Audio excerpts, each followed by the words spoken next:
discretion is advised. As D2 spasms on the ground, his entire body being overtaken by the sickly tan flesh, almost entirely after 45 seconds. D2 is terminated by a gunshot from D1, but that did not stop the spread of scp-610. Hello everybody, I'm theRubber. Today we bring you SCP Foundation Keter Class Object SCP-610, Part 1. First, let me introduce my buddy from SCP Animated, Tales from the Foundation. Hi everybody, I'm Dr. K. SCP-610, also known as the Flesh That Hates, appears to be a contagious skin disease, with symptoms including rash, itching, and increased skin sensitivity. Within 3 hours, the disease will cause blemishes, resembling heavy scar tissue to form in the chest and arm areas. Within an additional hour, it will spread to the legs and back, and consuming the victim completely within 5 hours. Exposure to higher temperatures will vastly decrease the time for the contagion to spread, and complete infections have been recorded occurring in as little as 5 minutes. Thanks, buddy. After the completion of the infection, the victim's life functions will cease for approximately 3 minutes. After that, they will restart at 2 to 3 times the activity rate of a normal human. Following this, the scar tissue on the victims will start to move and grow at a rapid rate. Normal human features start to disappear at this point, and the path of mutation appears to be largely random. Victims observed in this stage have been recorded as growing 3 or more limbs like arms or legs. The head may become misshapen and elongate or widen out, and parts of the subject may split open from which additional branches of flesh will grow. But the weird thing is, not all subjects appear to progress to the same stage. There are 2 types of infected victims. One of them will cease moving and place itself in a location and roots itself like a plant. The fleshy growth on the victim will then begin to spread itself across all surrounding objects and consume them. However, this type of infection does not infect living creatures. The other kind of infected victims will immediately seek out aid as natural human impulse, resulting in unintended infection. And those who have lost their human form through the scar tissue phase will actively and aggressively attempt to infect anyone approaching them within an undefined area. If the infected has lost the ability of sight, a range of approximately 30 meters is considered safe. Initial reports of 610 came directly from the Russian government, after reports consisted primarily of disappearances of farmers in the region, followed by the local police, regional police, and a government-dispatched agent all failed to report within a 72-hour period. A small military contingent was dispatched to the area and quickly withdrew, at which point the Foundation was contacted to investigate. The area SCP-610 affects are close to Lake Baikal and southern Siberia. Areas of known infection are marked on this map. Due to the vast area of infection 610 covers, containment is impossible. Isolation of the area has proved far more effective, and permission has been granted by the Russian government to establish a perimeter to keep people out of these areas. Any living thing coming in physical contact with an organism infected with 610 is considered expendable and is to be immediately terminated and incinerated. Anyone coming within 3 meters of 610 infected life is to immediately withdraw from the area, be isolated from the rest of their team, and subjected to medical examination and observations. Observation of life infected by SCP-610 by staff is impossible. Hence, observations could only be done by using artificial methods, such as remote robots. The data returned from these observations, coupled with the openly aggressive nature of the infected to attempt to spread, SCP-610 has resulted in the Keter classification. However, so long as nothing is allowed to enter or leave the infected areas, it is considered a neutralized threat. But after the cavernous areas beneath the infected settlements were discovered during the exploration, the Foundation sent in research personnel for further investigation. There is a total of 5 field exploration logs for both the remote robot and also the human expeditions. The first exploration was done by a small camera-mounted unit known as Herbie.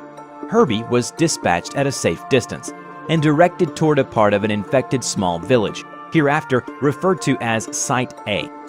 Many of the homes appeared to have suffered fire damage, but a fair amount of buildings are still intact. Through the camera feed, it seems that an estimated population of 79 were infected. Immobile infected are included in this number. However, it is difficult to ascertain an exact percentage of mobile versus immobile. After observing the exterior of the village for 2 hours, Herbie was directed to follow an infected known as Alpha as it entered a home. The home contains multiple visible infected organisms, and Herbie's camera was raised slowly as to not draw attention. Alpha walks around its home multiple times before stopping at another infected, hereafter known as Beta, sitting on a bed. Beta is unable to leave the bed for unknown reasons, but is not completely immobile, as it flails its arms in response to the beatings delivered by Alpha. Moments later, a piercing sound explodes from the area around Beta, who then proceeds to project a cloud of unknown matter into the air from its chest cavity. Alpha lingers in the cloud as it floats in the air around them, slowly descending to the ground.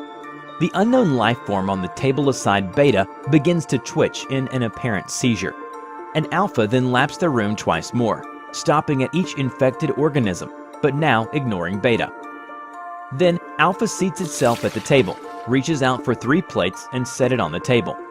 After the plates are positioned, the facial tendrils extending from Alpha wiggle up and start to coil on each plate, before tearing apart and separating. Alpha then leaves the house. Several minutes later, a group of 6 to 7 infected enter the home.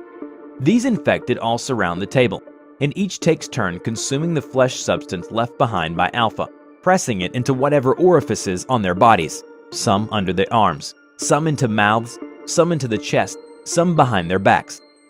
Herbie remains here for several more minutes before retracting its camera and leaving. Herbie is then directed to explore a store. Here he finds more infected individuals.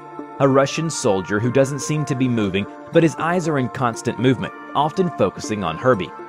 In a storage area, a large pile of bodies are stacked together. Some pieces of clothing are visible and appear to contain both military garb and everyday clothing. Atop the bodies, an infected sits, appearing to have its lower parts fused to the pile, and with its upper half in a wild state of flailing and seizure. Approximately every 10 seconds, a burst of spores flies out the top of this infected, which linger in the air. Herbie then leaves the store and passes by the village well, surrounding which are a series of immobile infected, all facing the well. The arms of each of these infected individuals are stretched out, one in contact with the next, forming a perfect chain. Suddenly, an infected young girl grabs and stares at Herbie. Its face balloons in size and explodes outward into a series of fleshy flaps that grip Herbie and draw it inside of her. Herbie's video feed terminates here. 5 hours later, Herbie's video feed resumed. Herbie's camera pointed at the village well, with a slimy film which often oozes across the lens. Herbie does not respond to any remote command, but its video jerks back and forth from target to target, zooming in and out of its own accord. Video feed is cut manually, and all connections to Herbie's unit are ordered erased. The second exploration on SCP-610 happened during construction of the perimeter surrounding SCP-610's containment area. Several Class D personnel were infected. Most of these infected personnel were immediately destroyed with flamethrowers, but a small collection of infected were contained in cold storage units to prolong the progression of infection. In hopes of finding out more information on the origin point of 610, the Foundation sent 3 infected personnel, D1, D2, and D3, into Site C, with a single video system. Site C is in the same infected village with the Site A mentioned earlier, but different spot. The 3 infected personnel were given 9mm pistols, gasoline, emergency flares, and some food. They were also instructed to observe and avoid interaction with the infected villagers. But if they're attacked by the infected villagers, they're allowed to do as much damage to the site as possible while maintaining video feed. As D1, D2, and D3 enter the site, there is a noticeable rise in the temperature, which requires a further shedding of garments. One of them immediately noticed a large number of immobile pylons arrayed around the site, separated by an apparent distance of 5 to 6 meters. Each pylon appears to be 2 to 4 infected persons, fused together in one spot. Heat vents out of these pylons, and current belief is that this is an advanced stage of SCP-610, terraforming its environment to facilitate spread of itself. D2 begins to seizure after only a few minutes in Site C. The progression to the scar tissue phase of 610 infection is observed in full course, as D2 spasms on the ground, his entire body being overtaken by the sickly tan flesh, almost entirely after 45 seconds. D2 is terminated by a gunshot from D1, but that did not stop the spread of 610. The spread continues even after death of the body, until all movement ceases. As perimeter control is relaying new instructions to D1 and D3, video feed shows a flesh-like growth splitting open beneath D2's body, and a series of ropey tendrils coming from within the gap to pull his corpse inside. This opening closes quickly. Total time elapsed 3 seconds. D1 and D3 quickly proceed to the village center and encounter a sphere suspended by angled supports, comprised of both infected humans and a few specimens of non-human life forms such as deer and bears. The entire sphere of flesh pulses at roughly a 5-second interval, and with each pulse emits a ring of spore-like material from its equator. This material floats to the ground and appears to be absorbed into the converted environment. D3 begins to douse the sphere with the provided gasoline, and a lit emergency flare is applied to it, which immediately goes up in flames. The remote feed plays back an explosive and creature roaring noise from an unknown location that seems to come from a location far outside of Site C, but was reported as being heard even at perimeter control by both Sites C and A. Within 15 seconds following the sound's dissipation, Site A reported that a series of explosions had occurred within the village. 5 seconds after this report, the spherical mass in the middle of Site C explodes, and both D1 and D3 are thrown by the blast. D3 dies instantly, but D1 manages to stand back up. D1's video equipment falls to the ground and was recording in a skyward direction. The last moments of footage from D1's video unit display a humanoid figure unknown creature, steps upon the recording video equipment and destroys it. Perimeter control remained on high alert for a full 24 hours at all locations, without any incident following this event. The destruction caused by the second exploration resulted in a series of unexpected events in Site A. That being said, there's still more to add to the story that indicates the danger and horror of SCP-610, but we will explore the rest of it in Part 2, so stay tuned.